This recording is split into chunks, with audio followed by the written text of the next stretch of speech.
Cool. Ready for action.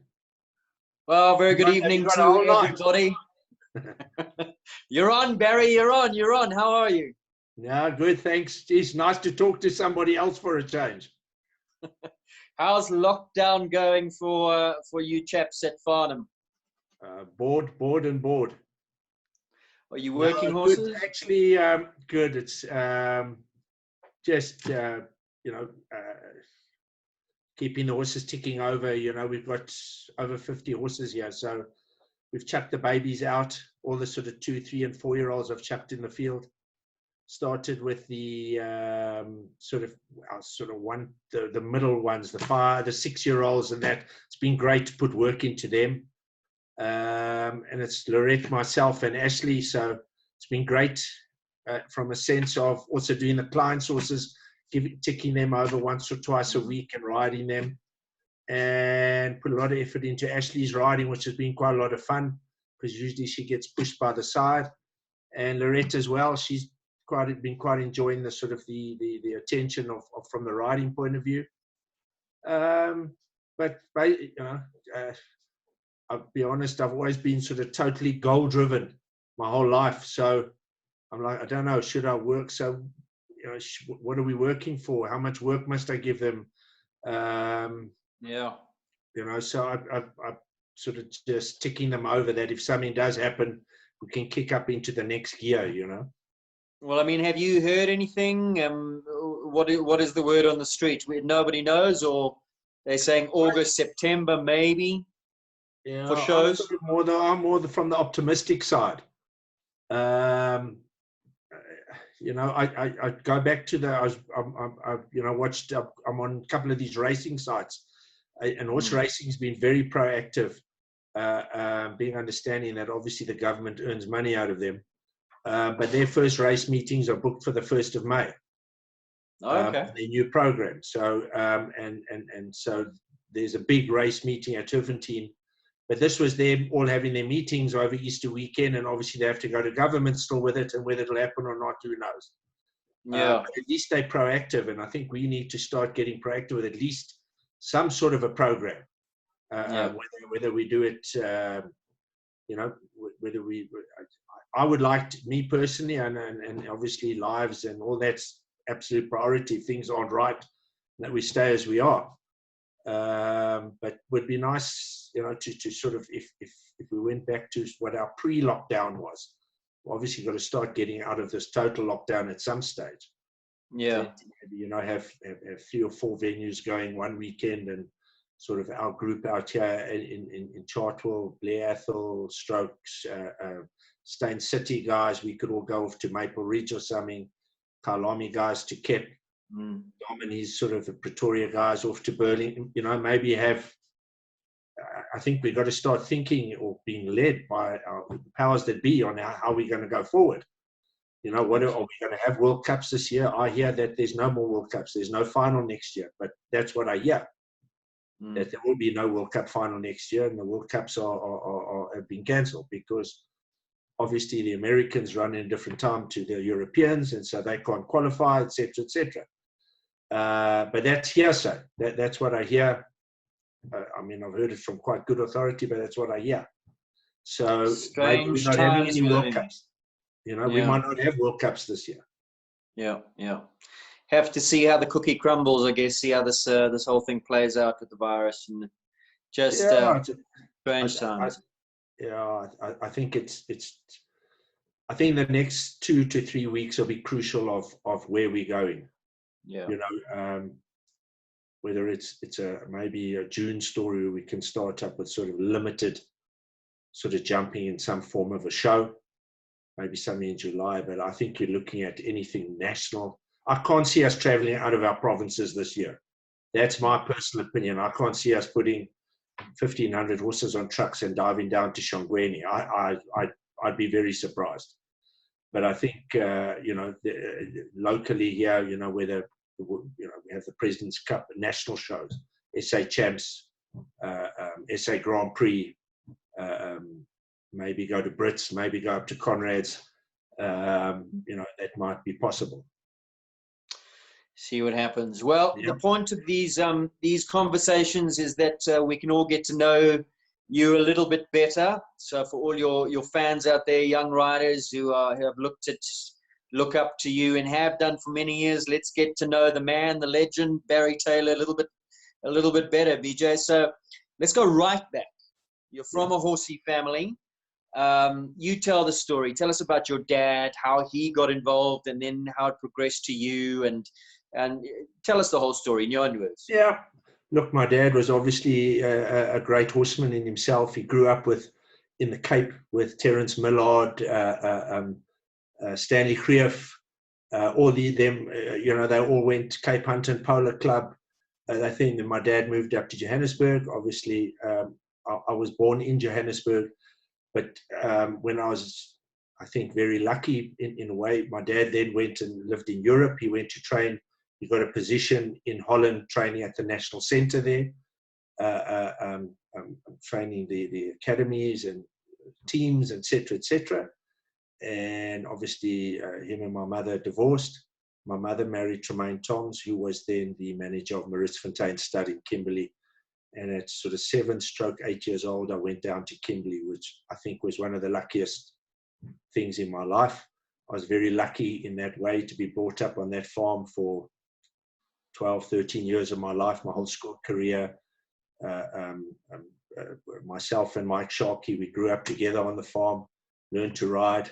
And obviously that's with the growth of the Kimberley Pony Club with Mike Benjamin.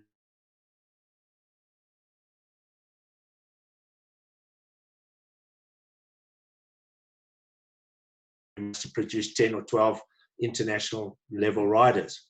Well, we lost you. We lost you for a sec there, Barry. We're going to have to go back. Yeah.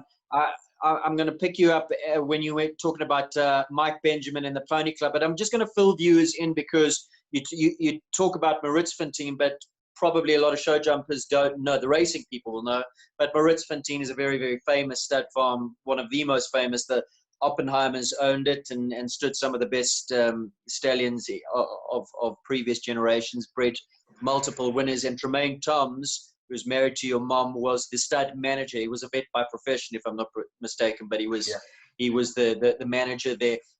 So let's go back to Maritzfontein. Mike Benjamin was in the picture. Mike Sharkey, you said, grew up on the same farm. Mike's father, funnily enough,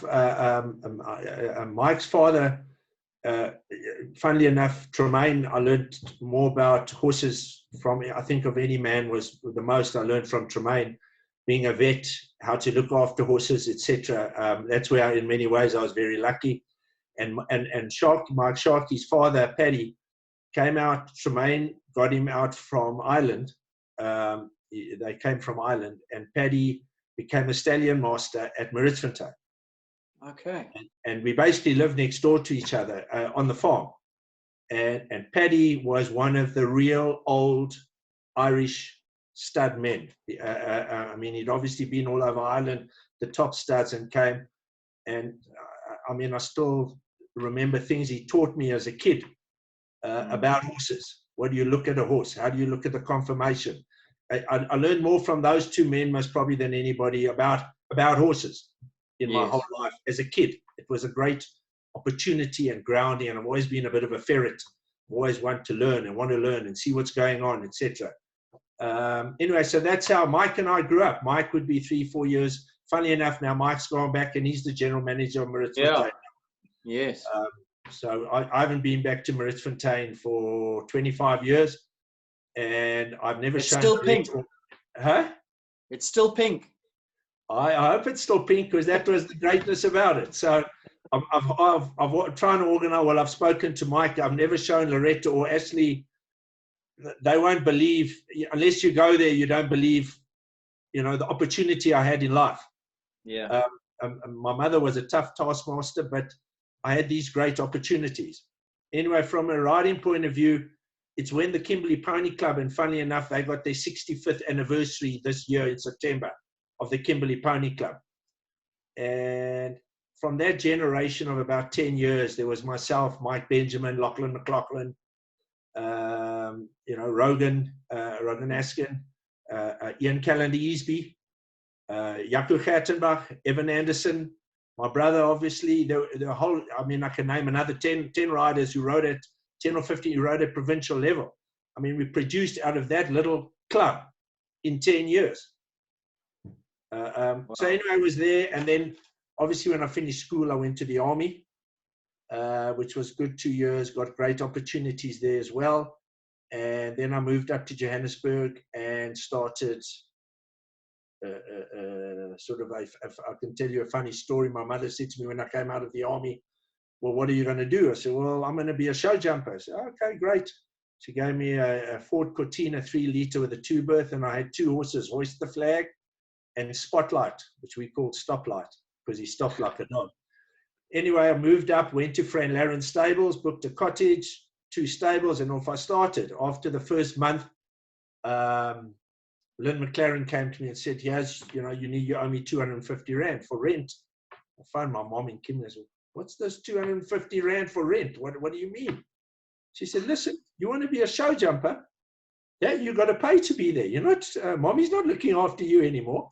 And from that, I started horse dealing. So she said, I'll lend you the money this month. And that's how I started. And how long were you?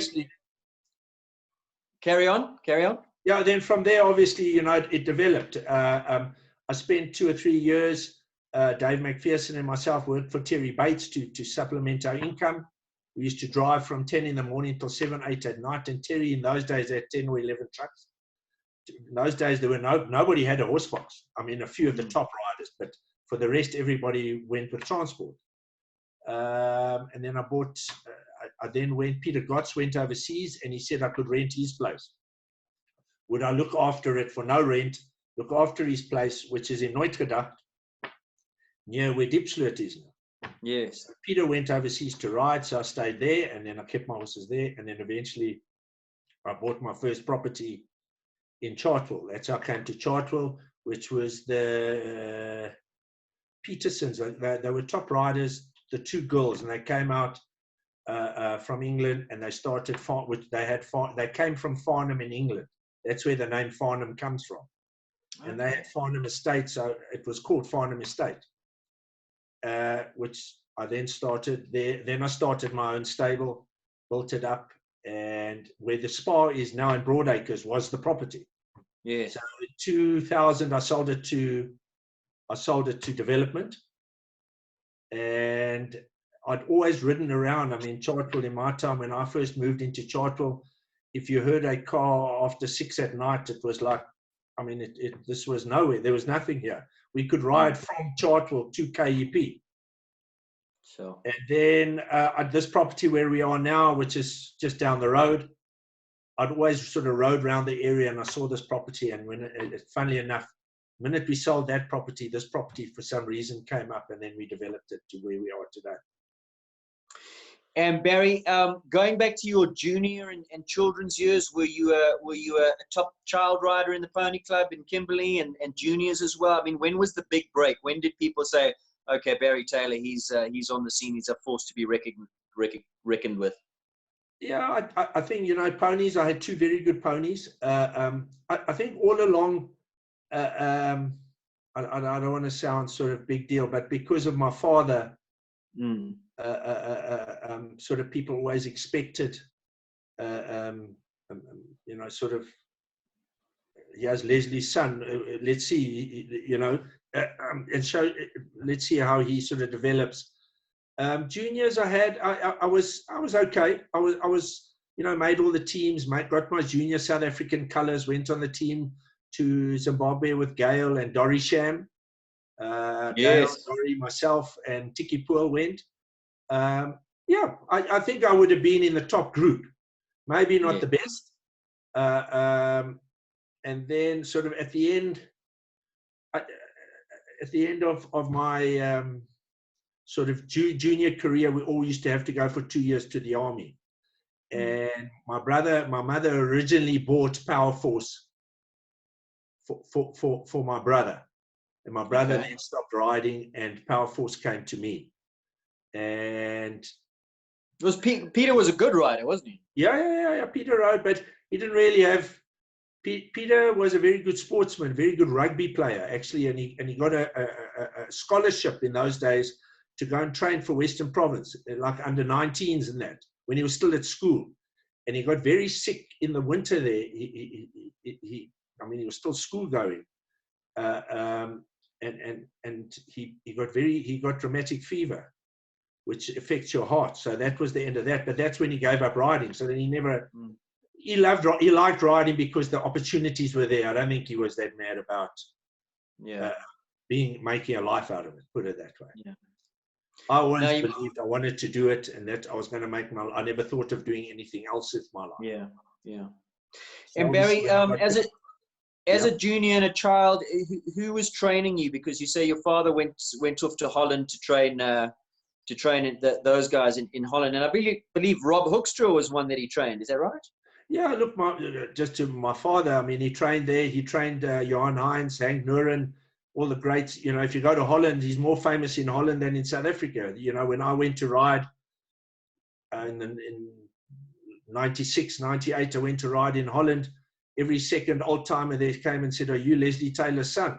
You know, he's a legend in Holland. You know, he ran Durna, which is the national school there. He's produced more Olympic, you know, in Holland. He was very... He trained Rob from Holland. He went then to England, and he trained Rob. He spent 5, 7, 8 years with the Hoeksters, you know, training Rob. Tim Grubb, he got he rode for England. So listen, he was a great trainer, and he used to come back to South Africa and help me. But initially, it was all my mom, who helped us. And obviously, in those days, it was very... they started the equitation, the BP petrol sponsored the equitation, and they used to send down every month, either it was Gonda or David Stubbs in those days, Johnny Myberg, whatever, used to come down and give us a weekend and give us the basics. It was, we were all like so keen to learn. We were rough and ready and all this, but we learned our good basics. We'd go in the ring and ride like to win, like you have no idea. But they refined us. Sort of, here came Gonda down there, and put your heels down and toes up and sit up, and you know, they taught us the basics, which we got out of that, which was fantastic, which was due to the BP equitation plan, which they paid for the instructors to come to the lower lying areas. Needed to sort out those rough Kimberley boys. Just getting back to your dad, because I don't know, and I'd love to know. I don't know much about your dad's history. Who taught him? Was he born and bred South African, and was he a top rider before he turned to coaching as well? Yeah, listen, he learned to ride down in Cape Town, you know, with like I said, with Terence Millard, Stanley Creer, all those old horsemen from there, and he obviously was mad about horses. And he played polo. You know, I don't know if you ride. He gave me his Cape Hunt buttons. You got to ride 50 hunts or 100 hunts, and you get your gold buttons. And so every form of... He then came up and started a riding school up in what's now Woodmead, was Calvin or Blue Hills riding, Calvin riding school, because David Stubbs had a riding school there. My dad, few of them, and then he moved to opposite where Porsche is today, was the old original Calvin riding school, where I was born. Okay. So, and funnily enough, Enos, when I was at nursery school, used to lead me. Enos Mofokati used to work for him. Enos used to lead me to school on my pony. Wow. Drop me off at school, which was at St. Peter's, which is over the road. Yes, yes. So then he won the South African Championships twice at the Rand Show. He was a great rider.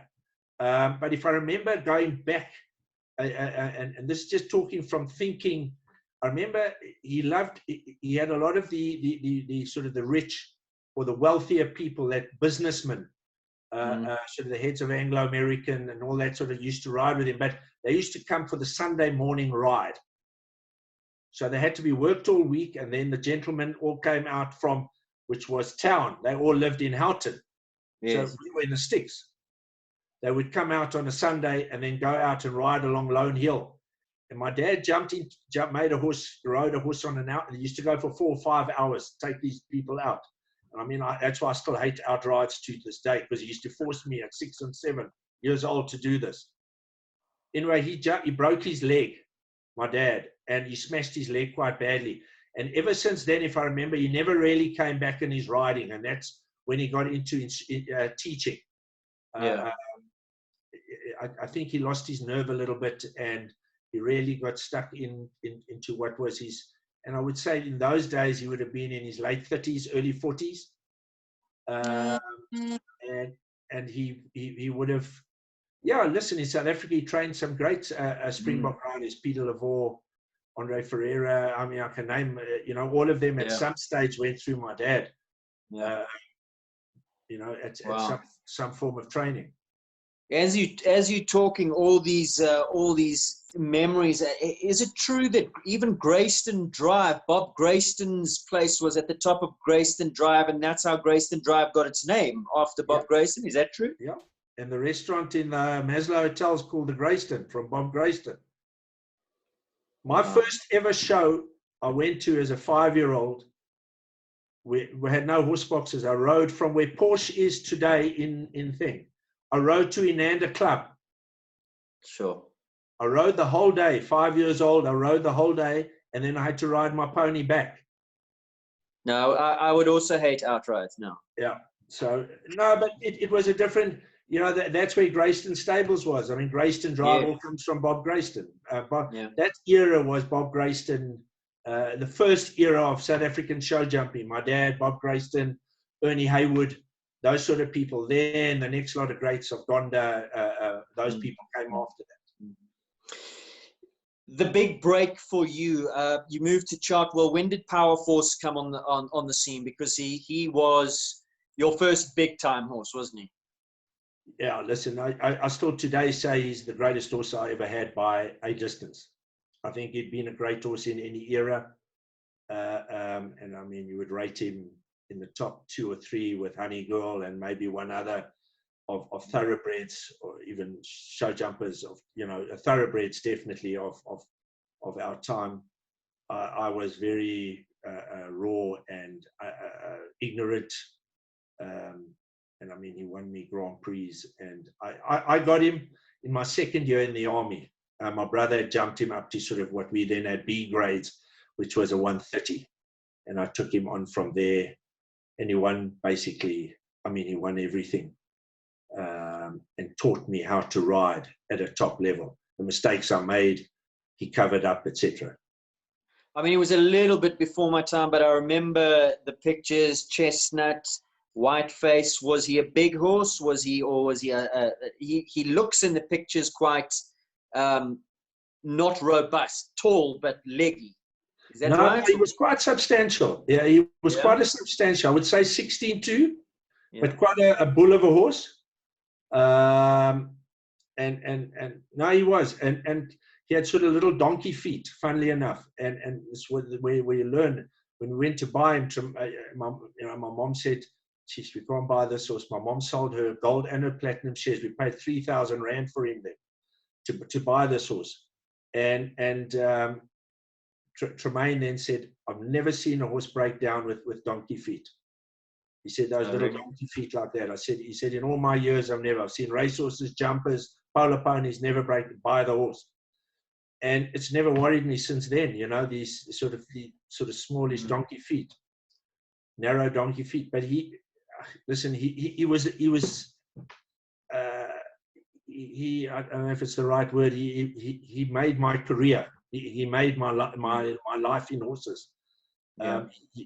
People say, well, what horses do you, he was strong.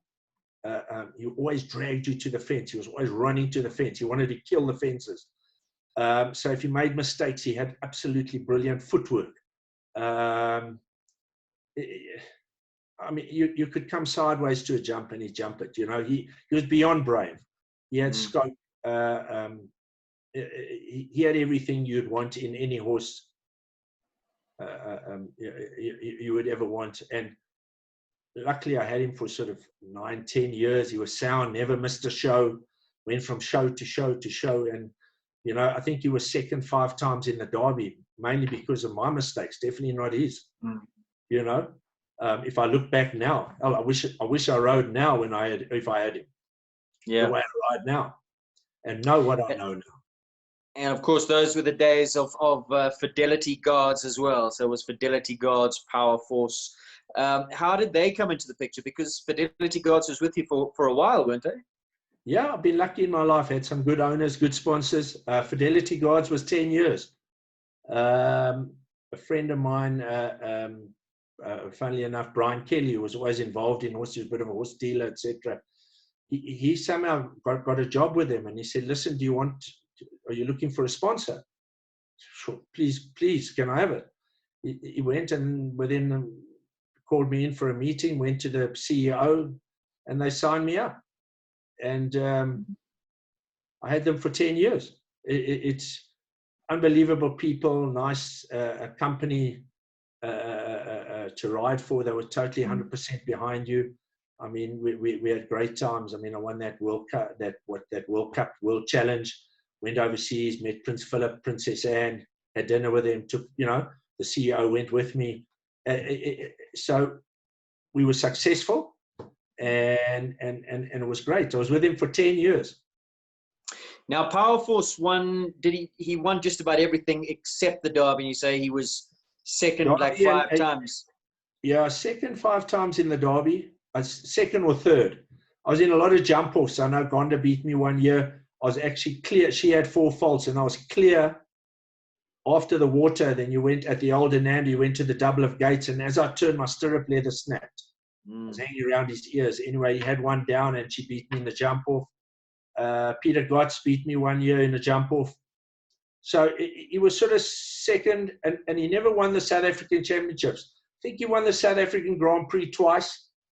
He won that World Challenge, and then he also in 1 year he won the Western Province Championships, the Transvaal Championships, and the Natal Championships. No, listen, but you could go to a show and win 3 out of 4 classes. Yeah. You didn't have to go there and think, well, I've only got 1 good class in him this show. You went to the show and you went from day 1 to win. So in the amount of classes he won, it was unbelievable. I mean, now those days, Barry, let's talk about the scene in those days. I mean, it was quite different.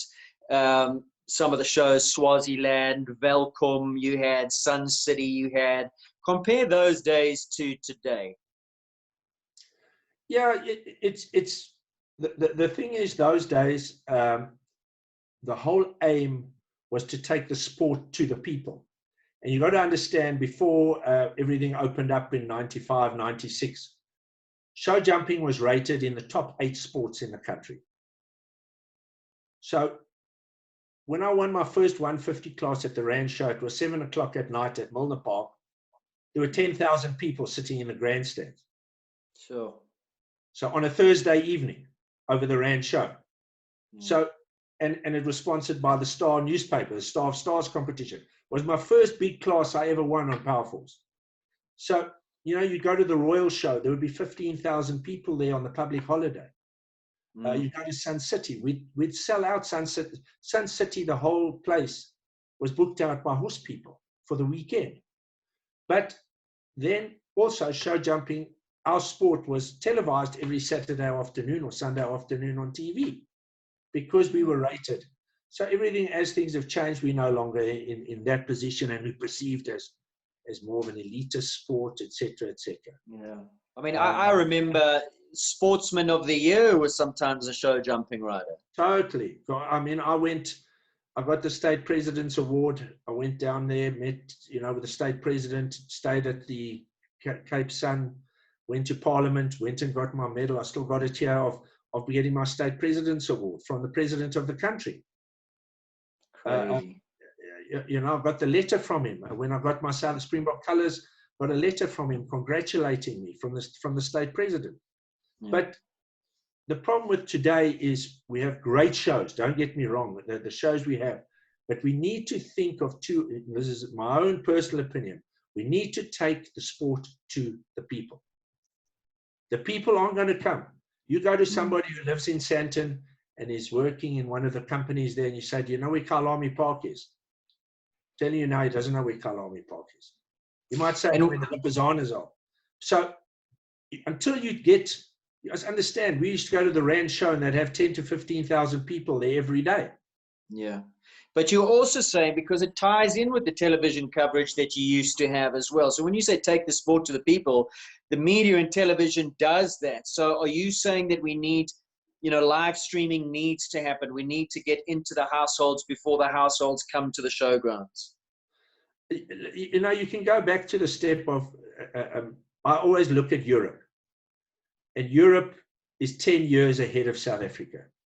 What works in Europe? They have high-profile global champions, okay? We're not in that money bracket by any means. But if we had 3 shows, say one in Monte Casino, where we've got to set it up and the people are there and you sell it. You had one in Cape Town or however you wanted to, and you had the Derby, but 3 high-profile shows. The others are tours. People would go for 2 or 3 weeks. They go down to Spain, wherever they go. Every day is live streamed. Yeah. Live streaming is the way forward. We have to live stream. That creates the interest, brings the owners, brings sponsors, brings everything. Because some man who's sitting in Sandton City who owns a horse, you say you're jumping at 9:10 in the 150 class at Kyalami Park, and go on and you can watch his horse jump. It's the way forward. The same with, to go all the way, I'm always been a big one to promote. I think our sport's becoming too insulated in just Gauteng. So we have, this weekend we have Maple Ridge, this group of sponsors, fantastic, and we have a show. Next weekend we have it at the Equidome, same group of sponsors, same riders, same owners, we all go there. Next weekend we go to Burlington. So, and then you say, well, let's have a show in PE. It costs too much money. Let's not go there and all this. But then you go to PE and they have 5,000 people who come and watch the World Cup on Sunday afternoon. Yeah. So, and I've always been one for, and they're dying. PE, Cape Town, these places, until we realize we've got to generate them up again and get them going again. And we got to have a national sport. This is not just for Johannesburg, and it's fantastic. I mean, we have shows that are, beautiful shows, but it's me and you and Lorette comes to, my daughter comes to watch me ride. There's no public. You're not selling the sport. And that's why I'm saying, and there's a place for that. Even in those days, we used to have our weekend shows, national shows, which, Swaziland, okay, we all used to go down to Swaziland. It was a bit of a fun weekend. We took our second-rate horses, never really our best horses, booked out the Swazi Spa, and you had a bit of a party weekend. And those sort of shows, Welkom was a club. So we used to go to the club there, no real public. But then we had 5 shows where the public came. I mean, Cape Town in Constantia, when we used to have the show there, there'd be 25,000 people would come through the showground over the weekend and come and watch. Whether it is to come at lunchtime, watch a class, have a bit of lunch and move on, come in the evening, have a cocktail, watch the afternoon class. But the show was in the right place, in the middle of basically the biggest intersection in Constantia, in the right area, and people had to go, people went there. It was in the middle, you had to drive past there every day of your life. So how do we get all that going again? I think in a funny way, and I said to Lorette the other day, this might be the best blessing in disguise in COVID, this COVID-19, is that we have to have a restructure of where we're going and what we're doing. And don't get me wrong, yes, we have some fantastic shows. Revel's fantastic, Govern's show, this RioNet show, that's the one in the right direction. But in my opinion, we need to somehow, whether you went back to Sun International, you never know. I was speaking to Govert the other day and was saying, maybe one of these hotels, in the old days we had a whole circuit. Sun International had 8 or 9 shows at their different hotels. So go to them, they might be looking to fill rooms. So listen, can we take it for the weekend? Can we have a Sun City show? Put some money into it. But you've got to go. I still believe if we put on a big show outdoors at Monte Casino, it would be a seller. I firmly, from experience and seeing it over the years, it's in the right area, right place.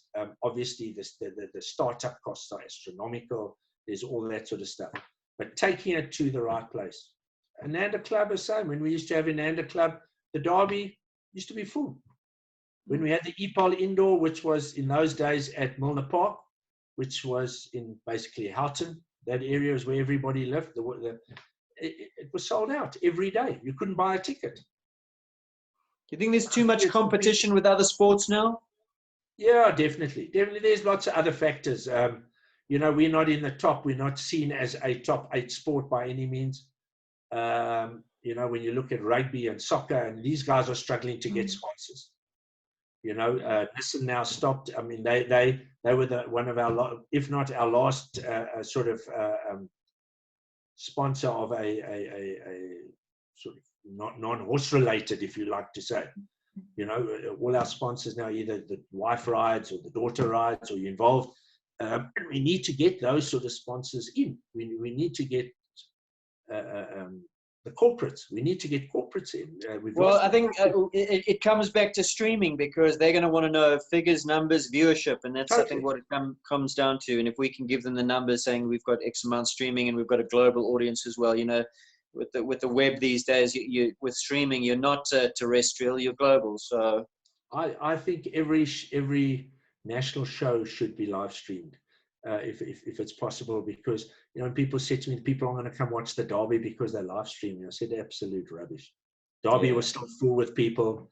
They did the live streaming, and then you really got coverage out of it, because people were watching it in Europe, in America, all over. I mean, and if you built onto that, we missed the boat there again, because we never did it. We never carried on with it. You know, we never went to the next show and live streamed it as well. We're working on it, Barry. I can tell you there are some things in the pipeline. We're trying to team up with Clip My Horse and all sorts of things, but that's a story for another day. Let's get back to you. We spoke about Fidelity Guards and Power Force.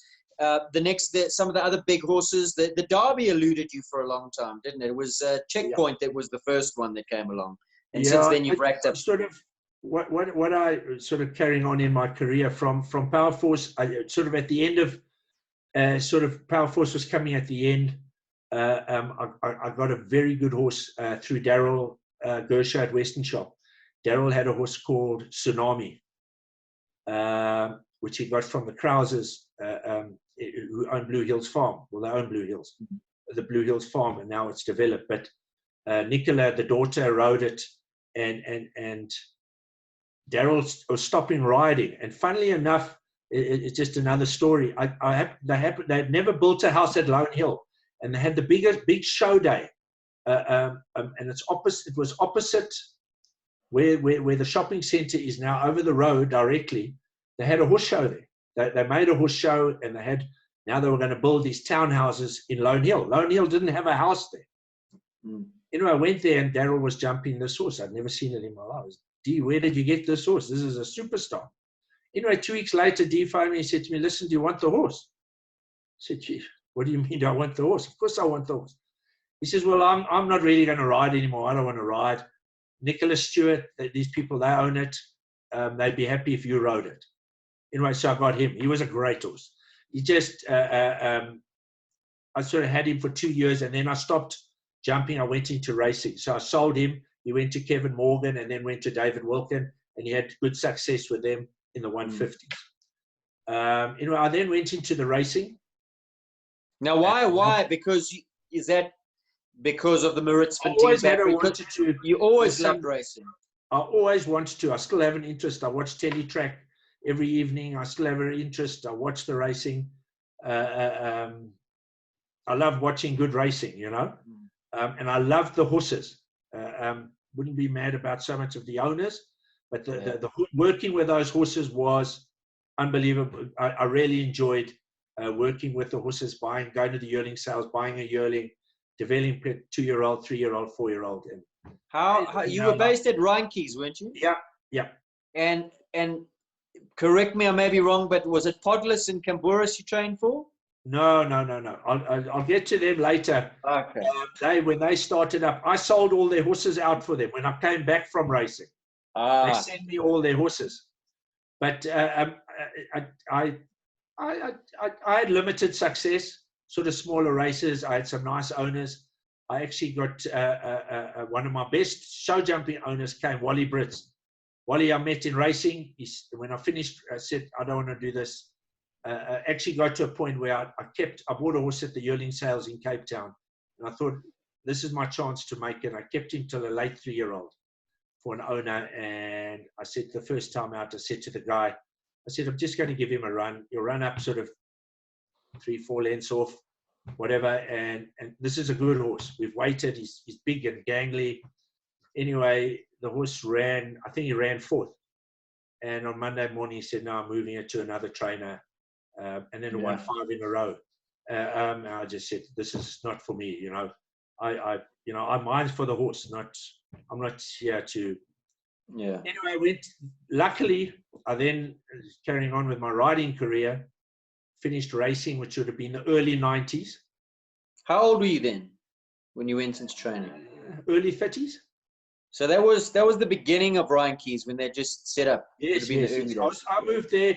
There was James and Brian de Villiers, I think, were there from the old days when it was like just a country. Yeah. When they built the centre, I was one of the first guys to move in there. Okay. So then early 90s, I came out and I started up from the bottom. I bought a couple of thoroughbreds, started up. And then Wally from racing, I trained a lot of horses for Wally. He came and actually watched me at a show and he said, I can't watch my friend riding this rubbish and struggling. You're the best rider in South Africa. This was him saying, I'm going to buy you a horse. Is there a horse? And Brulo was for sale. Tracy Galway had it. So we flew down to Durban and we bought Brulo. And he was a great, great horse. I don't think he got the recognition. First sort of couple of shows I went, second or third show I went to, he was in the final 4 at the Mercedes-Benz Championship. And then Wally had this dream for me to go and ride in Europe, which is what now it was open. So Wally and I went overseas with Brulo. And I had some great in the World Cup at Brussels. I managed to get an invite through Eric Wouters, who was very friendly with South Africa at the time. And Eric ran. He said, Barry, I've got 2 shows that I run in Belgium. You can come and ride at them, because you couldn't get into shows then either. And I jumped clear with a then a quarter time fault. They didn't have. You could get a quarter time fault per second. So I got a quarter time fault and I finished up sort of 8th or 9th in the World Cup at Brussels. And remember, this is the Milton and that sort of era. So I was like now big, wide-eyed, and now I'm in the big league. And then about 2 weeks later, they had the Indoor Grand Prix of Europe at Marseille, which was a new place. And Eric organized for me to go there. And I jumped him, and I had the first jump down and then clear. But it sort of set me in motion. And Brulo was great. I mean, did a lot. Dave McPherson and myself went. We qualified for the Atlanta Olympics. And I think one of I rated in my top 5 achievements in my life, I took Brulo to Falsterbo, which is a 5-star Nations Cup. And he jumped double clear in the Nations Cup there. And we qualified for Atlanta. David jumped clear in 4 and I jumped double clear. And we beat the Saudis. And we qualified for Atlanta, to go to Atlanta. And then David sold his horse.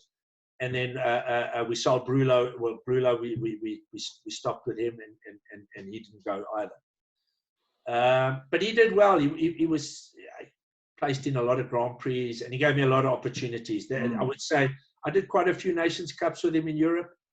Always solid, quite a nervous horse, Namibian bred, but very good. From him. How long were you in Europe for? I would say off and on 20 years. Yeah. I've been off and on 20 years that I rode there. From 96 to the last sort of horse that I had there would have been Nabab. Okay. So that particular stint on Brulo? Yeah, that would have been a good 4-year stint, 4 years. Okay. But while Brulo was there, I didn't have a horse. And then funnily enough, through Mike and Nikki from Nissan, I'd known Nikki from when I was a kid. So Nikki said, listen, I've got a good friend of mine. Her husband bought a horse at the yearling sales, and it's useless as a racehorse. She's going to start riding, and she rode with Klaus Degener. Can she come and ride with you? And I mean, I know Nikki when we were kids. And now suddenly I connected up with Nikki again. And then Michaela Griffith, Mike and Michaela Griffith came, and was called managing director. They paid a fortune at the yearling sales, and he was useless. Anyway, Mickey came and rode with me. This was still at the old farm. Anyway, Mike and Michaela have been owners. They're still owners. They just sent me a horse 2 months ago again. They've been owners since 1996. They've been owners of mine. They've always had a horse with me. Were they the TVC Air connection? Yes, 100%. And Griffey owned all my good horses, all the great horses I had. Sunday's Eagle, Avalanche, Checkpoint, all that. So Mickey came first, and this managing director used to throw off he was a cheeky little bugger. Anyway, eventually I said, I phoned him, and I didn't know Griffey that well. I phoned him, I said, listen, I'm not letting your wife ride this horse again. It bucks her off. He said, just you ride it. So I rode it and took it to a couple of shows, and then suddenly he got an interest because he didn't want anything to do with the horses. And then he also came, and then he said, no, man, let's buy it. And now Brulo had gone to Europe. So I was riding sort of in the smaller classes here. He said, come on, let's buy you a decent horse. So the first one was Checkpoint that we bought. He said, is there a horse? So I said, the only one that I sort of know is Ronnie Lawrence has got a horse. It's sort of his second horse. He had another good one at the time. I can't remember. And he's a bit of a dealer. Maybe we can, phone Ronnie. He said, sell the horse. So we bought the horse. And funnily enough, I did a few shows. That was sort of would have been around May, June. And then I went to the Pretoria show, which was then in August. And he was jumping clear in the Grand Prix. Came to the last jump, was at a slight angle, and he stopped. And I punctured my lung. And it wasn't I hadn't been a success on the horse. The horse and I never sort of initially clicked. It wasn't, he was a little bit cold for what I'd been riding. I'd always been riding strong horses. And anyway, I went to hospital that night, came out 2-3 days later anyway. And I said, I went and I got sort of a couple of videos of Ronnie riding this horse. I'm going to get this right somehow. Anyway, that was in August. On the 6th of October, I won the Derby with him. I remember. I went home, put some work into myself, get my riding right. He was a little horse. Yeah. He wouldn't have been 16 and a half. But he was a stocky little bugger. Stocky. Yeah. But when he walked, for some reason, he loved, it's like people tell you at Hickstead, horses either go into Hickstead and they grow, or they become mice. Some of the greatest horses in the world go in there and they become. He walked into that arena at Ananda, and I mean, it was a massive arena there. And he must have grown 5 hands. It was like a bull. And the 2 years he jumped in the Derby there, he was first and he was second. So Shirley Kemp beat me the next year in the jump off. Shirley Kemp beat me with him. And there was something about his name. Didn't he have 2 names? Yeah, he was like Ronnie bought him. Ronnie bought him at 10. He was 41. 410.5. It was Checkpoint. So Ronnie, I always said to Ronnie, why do you call him 10? He came to South Africa as 10.5. So he said, I think he paid 10.5 for it at 5:10 in the afternoon. So that's where he came to 10.5. So he could tell you the story better than me. But he was a great horse. A lot of Tracy Cobain was riding for me then, working for me. I lent him.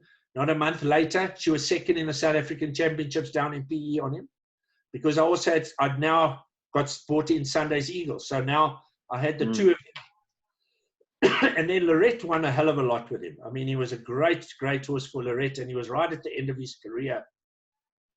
And he won a lot of Grand Prix. I mean, he might have even won a World Cup with her.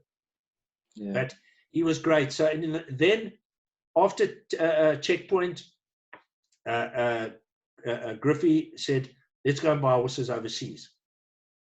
These other guys are all buying horses overseas. Ronnie had bought some in, and there were a few. So we went over, and we went to Dave McPherson, and I would say we bought Sunday's Eagle. Sunday's Eagle is now thoroughbred, 17-2. Yeah. Belonged to Mary Slack. Mary Slack owned it in Canada. Philip Smith rode it for her.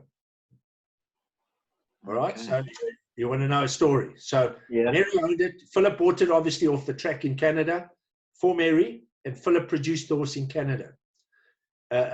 He then sold the horse to a Portuguese guy, a really good rider called Antonio Vazone. And Antonio jumped him, I think he jumped 4 faults in the Grand Prix at Lisbon and a few of those, but he wasn't in the top level, and he lacked the step for Europe, even in those days. Anyway, David had been at Lisbon jumping, and he saw this horse there, and he phoned me, he said, Barry, I found the Barry Taylor horse. This horse, there's no horse on this planet that suits you more than this horse. So Griffey said, well, let's buy it. So anyway, we flew over, we tried him, and I loved him. Anyway, so we brought him back to South Africa. He won. I was looking the other day, he won the Derby. He won the South African Championships. I think he won 2 South African Grand Prix. He won 8 World Cups. Sure. He was show jump of the year 3 times. Absolute. And funnily enough, where I come back to him is with this new horse I've got, Kusta G, is the first horse from a rideability and thing. I think he's been sent me as my retirement horse, like a horse like Kusta, because he's exactly like Sunday's Eagle was. You could leave him.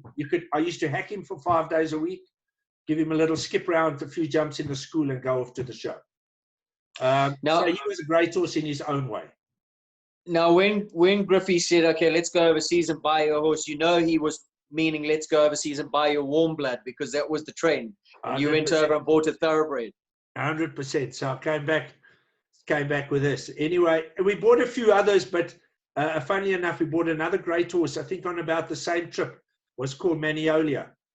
And Maniolia, we bought him, actually, he came from Hank Nguyen. And it was only, I think, about a 5-year-old. And I had him till he died at his 27 or 28. But I jumped him. He won the Mini Derby twice. He won many of the sort of one. He was the best 145 horse in the World Cups. Just used to run out of scope. I sold him on to Oliver Lazarus. Ollie got his Springbok Junior South African colours on him. Ollie sold him to Dominic Howe. She got her Junior South African colours. Lorette rode him before them and won numerous. I mean, he was just a great horse. Wouldn't say like a horse to be remembered in a World Cup context, derbies, etc. But he was a great horse. And another one we bought at the time was a horse called Yasenda. I remember Yasenda, which we sold to an owner of Johan Lotte. Johan worked. But tell us the story about Yasenda, because you saw in a field jump a wall or something. Yeah, we went somewhere in Holland. David and I were on a trip looking for horses in Holland, and we were with Duncan Ingalls. And we landed up at a guy, and we went to try, not even for me, it wasn't nothing for me. And this horse sort of was playing around in the field, and it trotted out and had like one of those, those old cow troughs, made out of cement with about a 4'6", 5 foot fence. And it just trotted over it like that. I think we paid in those days 3,000 euros for it or something. But I mean, Johan, I think in 1 year, he was horse of the year, not show jump of the year. It was the leading horse of the year, only jumping in 130s and 135s. Yeah. So he could go to a show and win 3 out of 4 classes. She was great. She was just a great mare, beautiful looking, terrible feet. I remember so well. Anyway, she was there. But she had those little donkey feet that you don't mind. No, these were more, not necessarily the donkey feet. These were more little upright feet. Yeah, little boxes. Yeah. They weren't. But she stood up and jumped till she was 16. So, and she won a hell of a lot. But it was a great horse. So we bought a couple of those warm bloods. And then Sunday's Eagle was coming near the end with Griff. And then we went over and we bought Avalanche. He said, I want to buy you a horse. Griffey said, what do you want? I said, I want a horse to bring. Because I tried to do the World Games a few times, but try and rent a horse and borrow a horse, and it never worked. So he said, well, how are we going to do this? So I said, let's go and buy a horse that I can bring back to South Africa. I can produce him myself. And then we'll take him back. And then I know where I am. I know how I'm going to do it. Anyway, I brought him back. And he'd been jumping 140s, 145s in Germany. Brought him back. And again, another learning curve in my life. He never had a great front end. That Argentina sort of a little bit low in the forearm, etc. And it wasn't great to start first 6 months. And I sort of worked it out. I said, listen, you've ridden thoroughbreds your whole life. You ride deep to the jumps. You better start learning to ride with space. So I went and I learned to ride with space. Took myself, got some exercises, some friends of mine in Europe, some riders there. I said, I've got to learn. They said, I sent them videos. I said, listen, mate, if you're going to make a success of this horse, you need to learn to ride with a bit of space. Anyway, that's what he taught me, to ride with space, scope, brave beyond belief. Are you talking when you say ride with space? He just needed a bit more time in front. Time. You couldn't, you know, a thoroughbred generally always worry about the back pole. With him, you could build the biggest ox in the world, never worry about the back pole. You always had to have him a little bit off the front pole. And we'd all been brought up on thoroughbreds, so we were always attacking the jumps. Anyway, he won 2 derbies, and I think I would rate his second derby win in the top 3 best successes of my life. You know, with a double clear at Falsterbo in the Nations Cup, winning the Gentleman's Championship at Royal Windsor, and that second derby, from a South African perspective, it was, for me, that day is one of the best days I've ever ridden. I think it was one of the, after that year, they actually wanted to make the derby. Alan Stacey built it. It was possibly one of the biggest derbies ever built. It was an absolute whopper. And he cantered around there like it was a 1m20 class.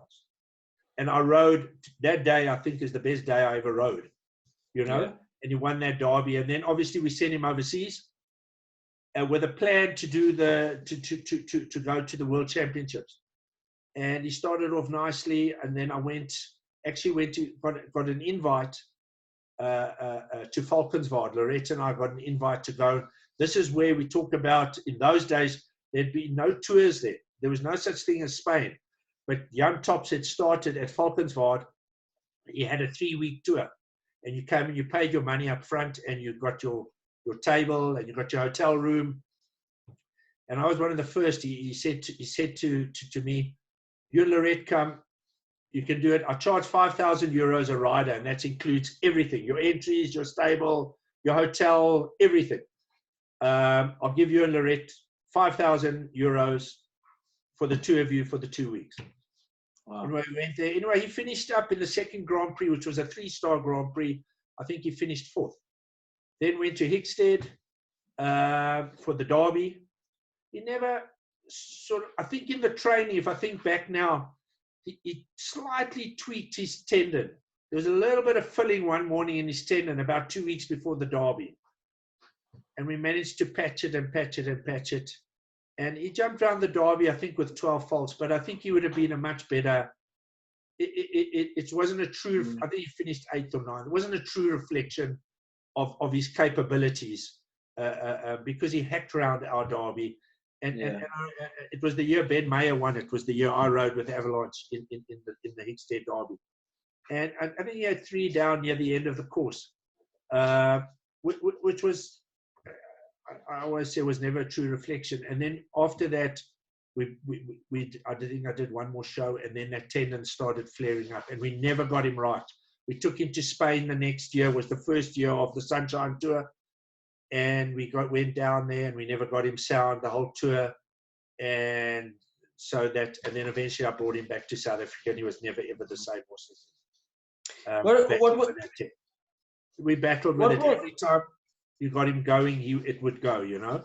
And then eventually we put fiber in there and all sorts of stuff in England. Then it went below that. it actually, where it's got so strong where the original injury was, it tore underneath. So it was one of my disappointments. I thought it was my one chance to really show myself on the big stage, go to a world championships. So that was that. So finished with him. And tell me, before we go on, that was that how many times have you ridden at Hickstead Derby? Was that the only time? The only time I've ridden at Hickstead many times. Yeah. At the Derby meeting, but I've done the Derby once. Okay, and compare that Derby to our Derby. Longer. Yeah, it's a little bit more. I would compare it more to our old Derby. Yes. The English Derby. It's a bit gladiatorial. Is that the right? Like gladiators? Yes. It's sort of from those days, a bit like Hamburg. Our Derby's become very unique and very hard. I mean, I think it's harder to win the Derby now. I mean, with the light cups and all that, Hickstead still got the heavy planks, still, sort of, it's lightened up a lot. But it's still like those days. I mean, you go to Hamburg now, they still from 60 years ago, they have the two flags on each side, which you have to go round. Yeah. No, they don't want to. Tradition. You had to go round. You mentioned, it just popped into my head, you said it's gladiatorial, and Gladiator was another horse you rode in the Derby here, wasn't it? Big chestnut horse. One year you were going super well until your bridle broke or something? Yeah, he was one of the first bred thoroughbreds in South Africa. Jerry de Toy bred him. And he'd been sort of around a bit, and then Jerry said to me once, he had talent and scope, but he was totally and utterly unrideable. I used to basically train him in my lunge ring. I used to build 3 verticals and trot him on the lunge and jump that and then go to the show. I managed to win, I don't know, by some miracle down in Cape Town. I won the South African Grand Prix on him. I don't know why. I don't know how. But I used to ride him but he was a funny horse in the sense of he was as strong as anything. But then if you overbitted him, he used to just go behind the bit. So I eventually worked out, I put him in quite a strong rubber nath, but with a big, strong hackamore. I jumped around the Derby. I was clear at the old Derby. I had the water, the double of gates, and the last jump to jump. I remember, and you were clear. I was clear. And he jumped, and as I landed after the wall, I pulled him to turn him to the water. And the hackamore snapped. Yeah. And he ran away with me. And well, he jumped in the water, mowed the last 3 jumps. But in this, I missed possibly one of the best horses I ever had. Over that period was a horse called 30-something. Yes. So 30 belonged to a guy called Ken Roosevelt, who was the CEO of Sun International. And Ken owned a property in Pine Slopes over the road from Annerley. And for some reason, I was always friendly with Keith Turner, who was a great old horseman. And Keith and I always used to go to shows, and he used to come and watch me ride and say, my boy, you need to do this and that. He actually came from Bulawayo to my father, and my father gave him his first job. So we always had an interaction, and Ken rode with Keith. Keith one day said to me, listen, do you want this horse 30-something? And Ken was jumping around 130s. He was like 120s. He was like the talk of the circuit. I said, sure. In my dreams, I'd love to have 30-something. Anyway, Ken came to me the next day. He said, listen, I've been transferred. I'm going to go and run MGM Grand in Las Vegas. I want you to ride 30 for me. Anyway, now bearing in mind, he raced. He had 3 knee chip ops as a racehorse. Sure. All right, thoroughbred, 3 knee chips. And by Wing South. And Sue van der Merwe had the sister, Winnerling, which also jumped Derby and everything. I remember, yeah. Anyway, Ken, he said, fine. And I got on very well with Ken. He was an absolute gentleman. And he always left it, Barry, whatever you think's best for the horse, Anyway, I rode him for about a year in South Africa. He won the South African Grand Prix, won the Grand Prix and the championships at the Rand Show. He was just phenomenal. And then Ken said to me, no, I want to send him overseas. Will you ride him in Europe? I said, please. So we sent him out. And in those days, we used to keep them in Cape Town for a month or two. I think you were around though. Then we used to fly them into Switzerland. Yes. And got him out. And well, I would say it was my best, my greatest day was at the Royal Windsor Horse Show, the British Gentlemen's Championship. And it was, I won it with him.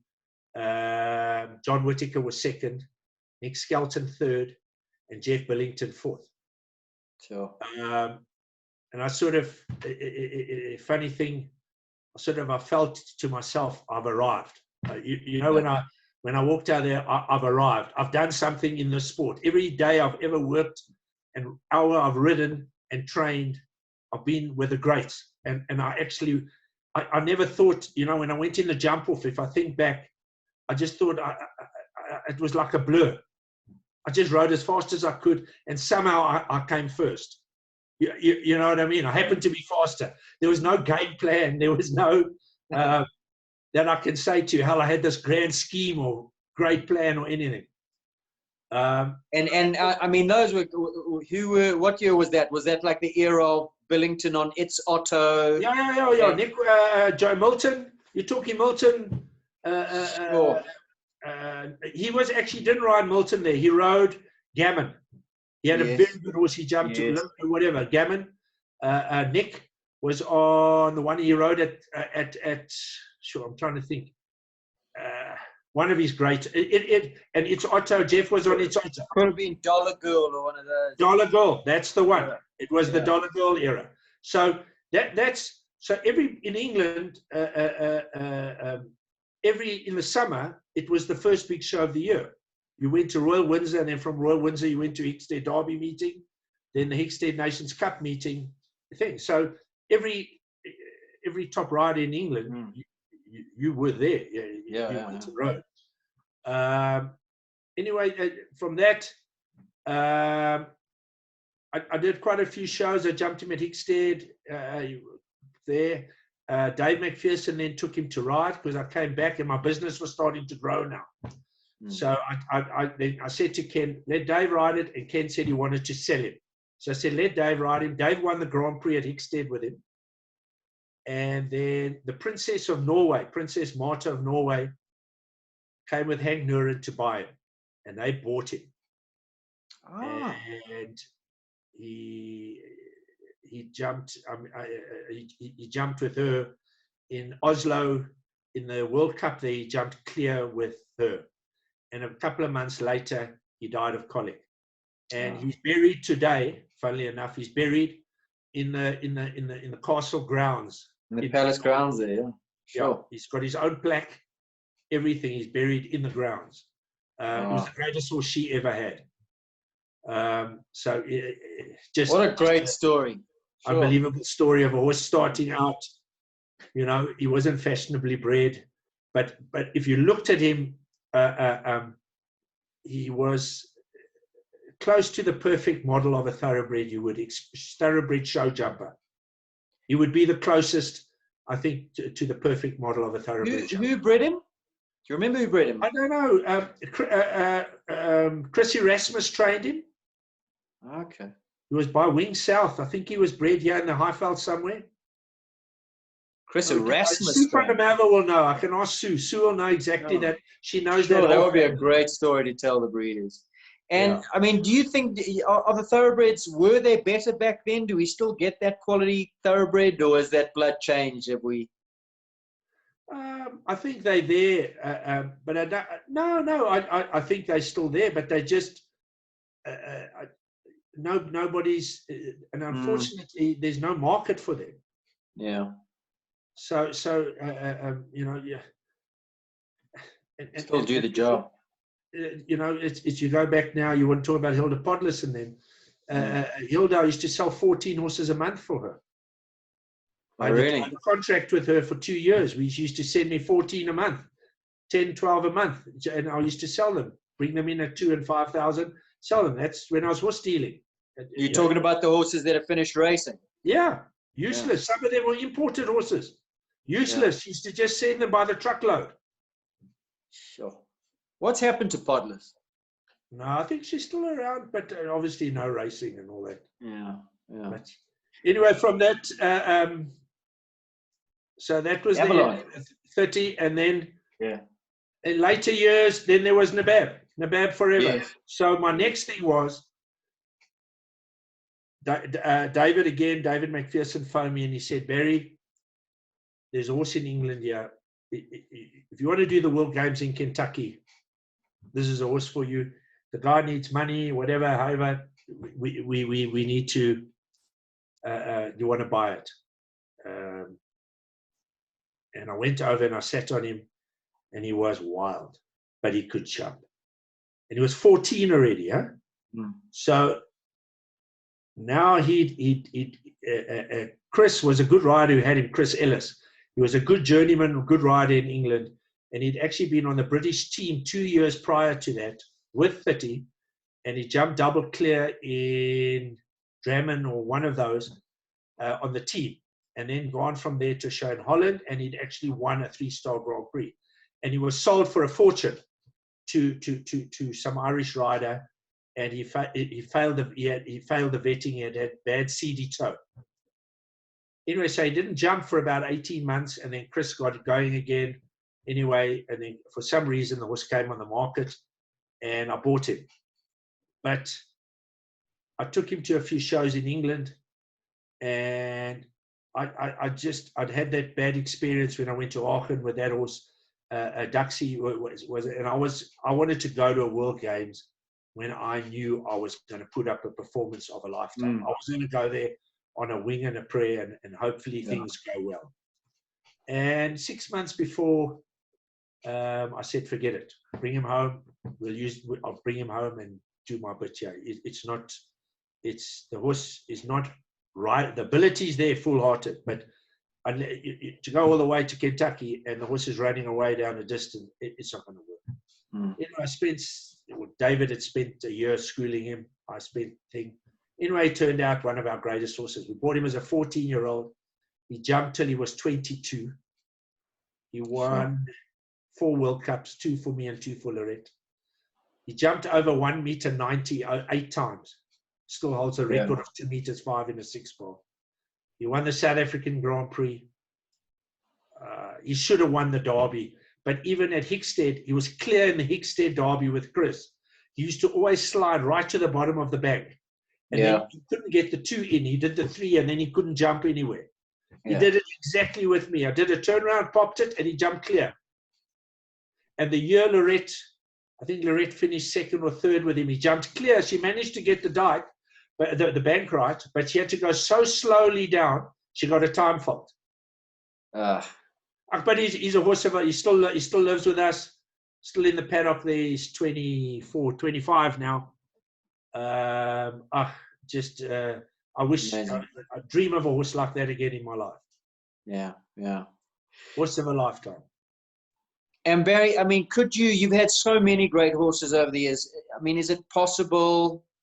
You said in the beginning, Power Force, possibly one of the best. Is it possible to say that was my best? You can have a favorite, or do you have? Listen, from a favorite, I think Power Force made my life. Yeah. So he made my life, and then from there, if you think back, 30-something was Brulo, 30-something, Avalanche, Nabab. I can name them along the way. I've been privileged to have great horses, but not always. I've always had to go and buy a horse. He might have the ability, but no training, or lacks a bit of scope. So I've got to have a bit better riding. So I've never had the money to go there and say, I'm going to go and buy the finished article. I think the closest to the finished article was 30-something. Yeah. And I only got it because of Ken owning him. He rode him in a big fat snaffle. He came out, he canted in the most beautiful, he canted like the 17-2 hand warbler. and he hacked over 160 like it was 120. He was the closest. Power force was great, but he was used to. But that got him out. That kept him a real. He had his eyes open. Something was going to happen. So, and I was a little bit hit and miss in those days. So it helped. Avalanche, just scope and beyond brave. You could go and do anything with him. Just so. Same with Nabab. So all of them have been, like you say, I can't say. I think my favorite would be Power Force. Because he made my career. Yeah. Nowadays, are you still as hungry as you were? I mean, do you know what your record is? If I said, Barry, how many SA championships, how many World Cups? Okay, we can count the derbies. We know that one. But do you keep a tally of what you won? I haven't really. Are you still hungry? My daughter the other day asked me, and I did a bit of a thing. And my mother likes to keep sort of records. I think I've won about 25 World Cups. Sure. I think 8 South African Grand Prix, 2 South African Championships, 4 derbies, just off the top of my head. So in talking about major ones, I won. I think of the 8 SA Grand Prix, I won on 8 different horses. Crazy. And you still so motivated? You still motivated to get up and do it? I must say, the end of last year, I said to Lorette, I think, you know what I mean? I think I've had enough. I'm going to concentrate on getting her up to speed, getting my clients. I've got some really good clients, getting them in and all that. And she said, rubbish, come on, you still got to ride a little bit. I found a friend of mine in England who's been through a couple of big World Cups and World Championships. And he said, don't be stupid. You can still go and ride with the best. Go and do it. So gave me a little bit of thing. And about in February, I said to Law, and I went outside and I got on Custer, which I've had for a year. And I jumped him at home and I said, I still love riding. And it's not the be all and end all of my life. You know, if I go to a show, if I ever win another World Cup, we'll have a good party. If I won the Derby again, I'll be like, you know, I'll work as hard and I'll try as hard and thing. But it's not, it's like I said at the beginning of the program, I've always been like totally driven. I had to be the best rider. I had to be number 1 in South Africa. I had to go and ride in Europe. I had to do this. And it's not. I'd like Lorette to step forward now and give her the better horses, go and really be number 1 in the team. And I have a horse at school, even if I ride in the 135s. And obviously with Ashley coming through, she's got real interest. I'd like to give her a couple of nice horses just for a chance, you know. She rides. It sounds like a nice headspace, a nice place to be, because you seem to have taken the pressure off of yourself, and that you can just relax and enjoy it now. The enjoyment must come first, not the win. Yeah, it's just you know. I actually, funnily enough, I've got 2 of the nicest horses I've had in the last 7 or 8 years in Custer, and then I went and bought Warande Z from Philippa Baxter, which also they say horses find you. Anyway, I'm the only idiot who goes and buys a horse through COVID-19. But I love the horse. I took him to his first big show and he won the 135-40. And he suits my way and suits our style of training, etc. It's not the be all and end all. If you know, if like I say, if I go to the show on World Cup Day, I'm going to be as tuned up as I was when I was 20.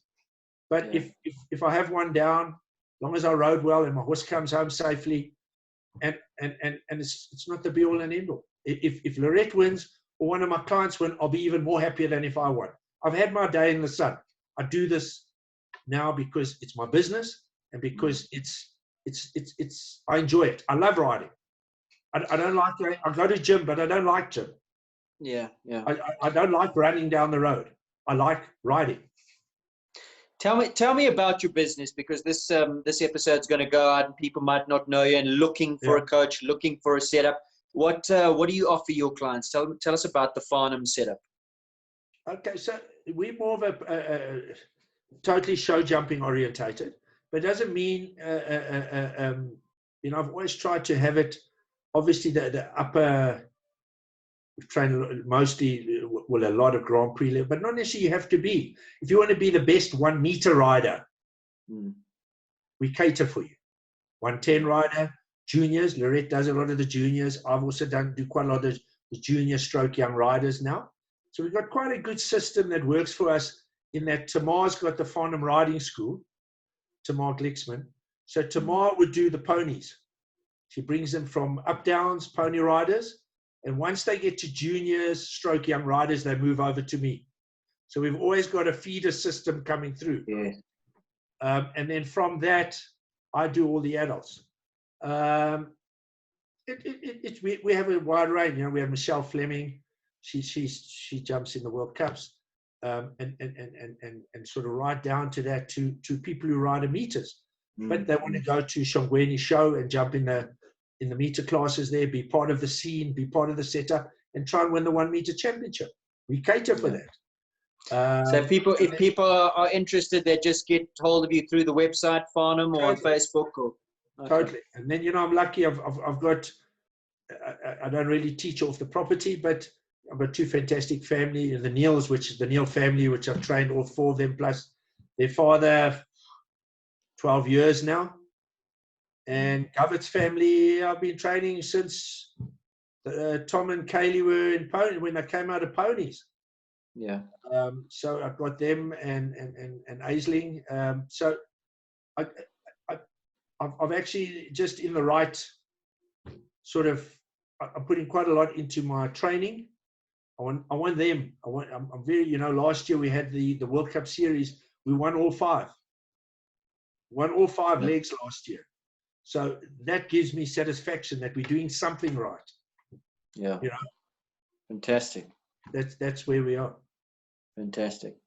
And Barry, through all your years of competition, we've seen your contemporaries, the Annalise, Gondas, I'm talking about the old days now, Peter Gotts, Johnny Meyerberg, all those riders. We want to try and bring them and get them back onto the series so that the younger generation can meet them. All those big names. Who for you was then and now your fiercest competitor? If you were in the class with them, you knew you were always going to, that was possibly the person to beat. Yeah, it's a bit like with the horses. I'll give you 2 names, but South Africa is blessed with great riders. I mean, Gonda, I don't have to even explain. Funnily enough, about 6 months ago, a kid came, a young rider said to me, Gonda, what is her place here? I said, have you ever seen her I'll show you a video one day of her riding. It's the greatest rider we've ever had. So I don't have to tell you about Gonda, but Gonda was a tactician 20 years ahead of her time. Gonda was the most, in my opinion, the most tactically proficient rider I've ever seen. Gonda targeted a class, and in the last 10, 15 years of my life, I've tried to be that. I've gone to shows and targeted. I want to win the Grand Prix, and what happens the days before doesn't happen. And Gonda always was great. I mean, I don't know, you know her record. And they were great. The Meyerbergs, Tony Lewis was a great rider. Feeling, Mickey Lowe, from a man, he was an absolute. He stopped too early in his life. But even you talk about, I think he's more well known in England than he is in South Africa. If you go to England, and when I used to go in the late 90s, early 2000s, every show I went to, big show, the old timers, the old guys who used to ride come, are you from South Africa? I said, yeah. I said, do you know a guy called Mickey Lau? They used to call him Mickey Lau. And he was, I mean, Mickey had been riding there, Trigger Hill and all those horses. He was a great rider, Mickey. But going back, the 2 most competitive, I think hardest to beat, one was Annalie. Yeah. It was. Dominique said the same thing. Yeah, absolute. Annalie went to a show to win. If there were 5 150 classes and 5 140 classes, her aim when she drove out of her gate was to win all 10. The other one was Peter Gotts. I think Peter was the biggest loss to us going into the new era. If Peter had carried on, I think our sport would have been, from a team point of view and riding in Europe point of view. Peter was from a riding point of view, yeah, he was also 10 years ahead of his time. He rode beautifully. He had a beautiful style. He had feeling beyond thing and ride. I mean, he went to Europe on a borrowed horse and finished in the top 20 at the Olympics in Barcelona. So, you know, you're talking in a different level of rider. And over the years, you know, there's been great in the modern era now. I mean, there's great. My big has been Domini for many years. Great rider, great. I mean, Domini always. I mean, great producer of a horse. I used to see him go and get a horse and think, geez, what's he riding this for?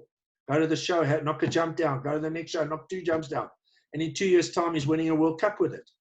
But he has belief in his horses, and he knows. So in every way, every rider is great. Ronnie Lawrence was also, in my era, one of the toughest competitors. If you came on Derby Day and you weren't ready, Ronnie was going to give you a hiding, because he would be ready on Derby Day. Yeah. And he's won 5 derbies. Yeah. Jonathan Clark, great. Went to Europe. He was a success in Europe. Everything. Great rider.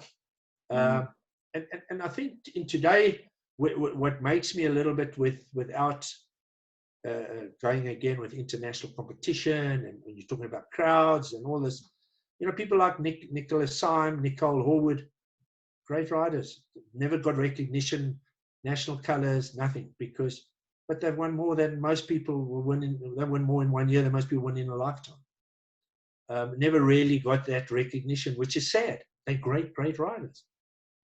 So how do we change all that? How do we get teams overseas? And I mean, is it possible, unless you're an Oliver Lazarus and you make the move and you go there like Oliver Alexi? I mean, is that the only way? Is there no other way to do this? I don't know. Could we have a base there, maybe? Could we? I mean, if it comes down to money, doesn't it? If we had a base there. No, I disagree. Yeah, obviously money, but you know, we can discuss this though. I think you need to, from the structures up at the top. Firstly, you need for South Africa, you need a game plan of structures, and you need people to pull together. Everybody's pulling in 5 different ways. We have fantastic people who put a lot of money into the sport, but it's never channeled in one direction. So one group's going that way and the other group's going that way. And if you channeled it in there, we'd actually have quite a lot of money to go around and build our sport. That's how it was in the old days. Everybody you pulled in together. And then from an international point of view, there's no I mean, the Tri-Nations gave people so many opportunities. Look at those riders that we brought through: Lisa Williams, Lorette, Tracy Carney, Oliver Lazarus, Lexi Carter. I can name all of them. Went on all those tours to New Zealand, to Australia, whatever. Those guys came back here. The great riders, Vicky Roycroft, all the great Australian riders, Maury Beaton, gave people the opportunity of international exposure in a cheap, relative way. It might be on borrowed horses, but it gave people an opportunity. And that needs to be, but you need somebody to stand there, pull the structures together. How are you going to resurrect it? Go and meet the people and do it. I mean, New Zealand would take us back tomorrow. We could resurrect it tomorrow. You know, there were people against it at the time, but it's people who couldn't make the team were the people who were against it. So then why should we put all that money into 4 riders? But if the top's not strong, the bottom's never going to be strong. Mm-hmm. So it's what all we aim for. So it's and that's it. I was saying to somebody the other day, it's you take Nicholas Syme, they're 2 of the best riders this country's ever had, but they never got reason. They should have their badge on their thing and be jumping, but they never got it. Nicholas won 5 derbies or something like that. Yeah. So you're gonna throw your cap in the ring. Huh? You're gonna throw your cap in the ring and take up. I wish. Yeah. I would love to.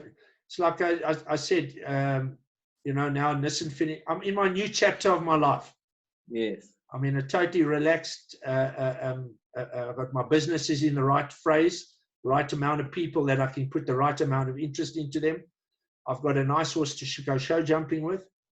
And I'd like to get into that. And also, from a point of view, I'd like to get into running shows. I want to put something together, and I'm working on a few things in the sense let's resurrect the Kimberley Showgrounds, and let's go, you know, I believe there was a wonderful showground there, that grass arena, and it's one of the best arenas in the country. So, Barry, before we let you go, and it's been a wonderful chat. Thank you. Yeah. You posted the other day on your Facebook page a video of Kent Farrington skipping. Yes. So off of the back of that, we Equipage has come to the party, and we're going to start a lockdown skipping challenge, and it's going to be called the Kent Farrington Lockdown Skipping Challenge. And in 2 weeks' time, we want you, as well as everybody else. You got 2 weeks to practice. Post your skipping video on the Kyalami Park Equestrian Facebook page, and the winner of the skipping challenge will walk away with 2,000 Rand courtesy of Equipage. So you got 2 weeks to bring yourself up to Kent Farrington's skipping prowess. The other thing, Barry, also, do we get a handicap for our age? Yes, you can do it on one leg. No, we can't. You got to handicap Domini, and all these guys have to be handicapped. You know, Gonda and myself and our generation, we need something. Well, think about it. But we expect your video there in 2 weeks' time. The other thing, Equipage is putting up 5,000 Rand for the Hobby Horse Derby. So we know that everybody's locked down. They're stuck inside. They've either got a small garden or they're staying in an apartment. So what we want you guys to do as well, and you can send the message out to your Farnham clients, grab the broomstick, stick a horse head on it, decorate it as you will, give it a name, dress up, create a derby course inside your house with your couches, your tables, or in your garden, do whatever you want.